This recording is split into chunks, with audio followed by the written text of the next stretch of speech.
By the mid-11th century, the Chola Empire commanded a maritime force unlike anything the Indian Ocean had ever seen. They used this vast fleet to launch a cross-oceanic assault, completely dismantling the Srivijaya Empire in Southeast Asia. Following that victory, they established naval bases on the Andaman and Nicobar Islands, constructing a sprawling trade network radiating across the region. A local kingdom had expanded across the waters, making the Chola dynasty the dominant naval power of medieval Asia.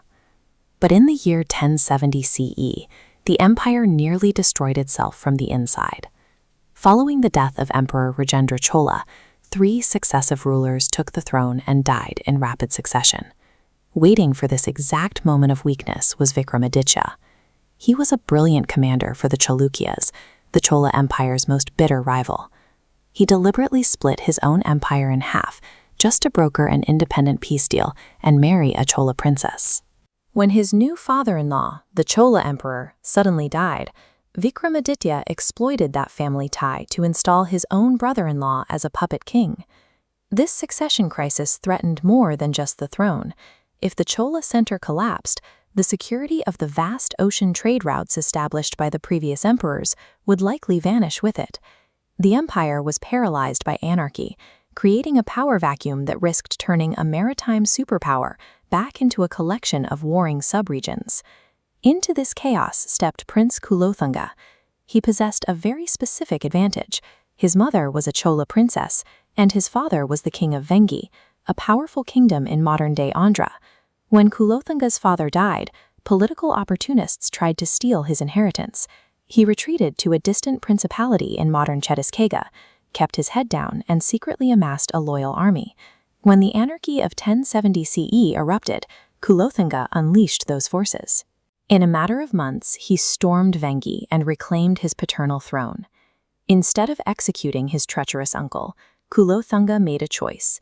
He spared the man's life on one condition: total submission.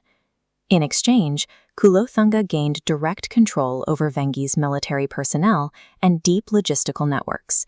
He knew that raw ambition could not win a continent. Securing the grain and supply lines of Vengi was a mandatory prerequisite for capturing the entire empire. Backed by Vengi's resources, Kulothunga invaded the Tamil heartland. The Chalukya puppet king died in the ensuing conflict, and Kulothunga was crowned the new emperor. Almost immediately, he faced a test. A massive rebellion erupted in Sri Lanka, threatening the empire's southern flank. Instead of launching a grueling suppression campaign to hold the territory, Kulothunga chose to let the Sinhalese rebels keep the island. It was a calculated concession. By accepting Sri Lanka as a manageable loss, he freed up military resources to fully integrate the Vengi kingdom and defend it against Vikramaditya. Looking at this satellite view of the dense, braided river deltas of the Vengi region, the economic potential is obvious. A single acre of this fertile land could produce up to 10 times the wealth of standard terrain.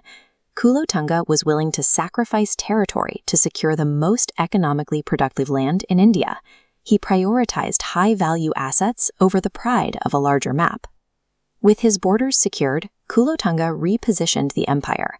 He pivoted away from a purely agrarian tax base and turned the state into a pro-trade engine. To pull this off, he implemented a radical policy. He completely abolished all duties and tolls on trade. Practically overnight, this frictionless system made Chola ports an epicenter of Asian maritime commerce, driving massive volumes of shipping traffic.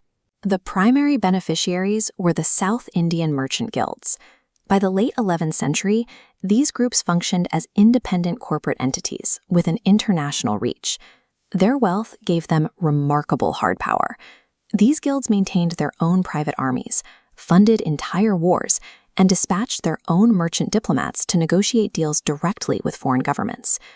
By aligning imperial policy with these financial interests, Kulothunga enabled private corporations to manage the empire's global reach, securing dominance through trade rather than constant conquest. Under this system, Chola influence radiated across the hemisphere. The empire anchored a trade artery linking the Middle East, the Indian subcontinent, Southeast Asia, and Song dynasty China. This economic gravity translated directly into political leverage.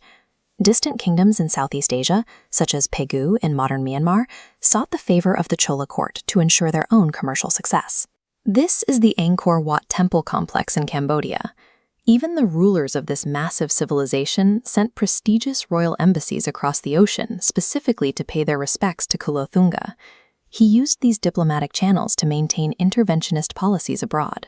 From his capital in South India, Kulothunga shaped international trade dynamics and dictated the balance of power across the Malay archipelago. One prince entered a period of anarchy and stabilized a fragmenting empire. Through strategic concessions and a focus on trade, he transformed a regional kingdom into the center of the medieval Asian economy.